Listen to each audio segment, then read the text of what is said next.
Հայաստանի իշխանությունները թշնամու հետ համատեղ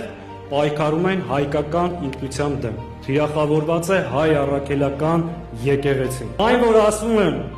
եկեղեցին խառնվում է քաղաքականությանը,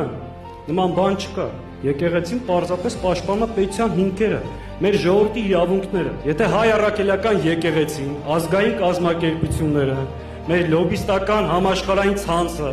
միջազգային բեմերում խոսում է Արցախ վերադառնալու իրավունքի մասին, եւ եկեղեցին խոսում է Արցախում մեր պատմամշակութային ժառանգության ոչնչացման մասին, սա քաղաքականությամբ խառնվել չի։ Սա է ժողովրդի ինքնության հիմքերը պահելու կարևոր եւ պատվաբեր քայլ։ Ու երբ որ ասում են Սփյուռքը ինչ գործ ունի Հայաստանի գործերի խառնվի, եկեղեցին ինչ գործ ունի խառնվի, քաղաքական կուսակցություններն էլ թույլ չեն տալի խառնվի։ Բալավ է ժողովրդի հարցերով է լուծել։ Սիրելի ներկաներ, այստեղ հնչեց բավականին հրաշալի առաջարկներ։ Իրոք կենսունակ, իրոք կարևոր, իրոք անհրաժեշտ։ Բայց մի բան ասեմ, այս առաջարկները մնալու են թղթի վրա։ Որևէ բան իրականություն չի դառնալ, որովհետև Հայաստանում կա հակահայկական ռեժիմ։ Եվ եթե այդ ռեժիմի հարցը չենք լուծում, մեր բոլոր նախաձեռնությունները հոտ սենց են։ Մենք 5, 6, 7 տարի առաջ, երբ որ հավաքվում էինք, խոսում ենք Արցախը վերաբնակեցնելու մասին, համահայկական ռազմավարական նշանակություն ունեցող նախագծերի մասին, Արցախի անկախության ճանաչման, ցեղասպանության սատարման։ Այսօր խոսում ենք մեր սեփական հայրենիքում մեր ինքնությունը պաշտպանելու մասին։ Եվ եթե այս ռեժիմը մնա,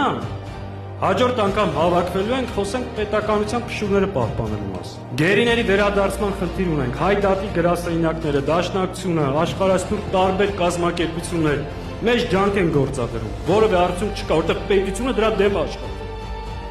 Արցախահայերի վերադարձի իրավունքը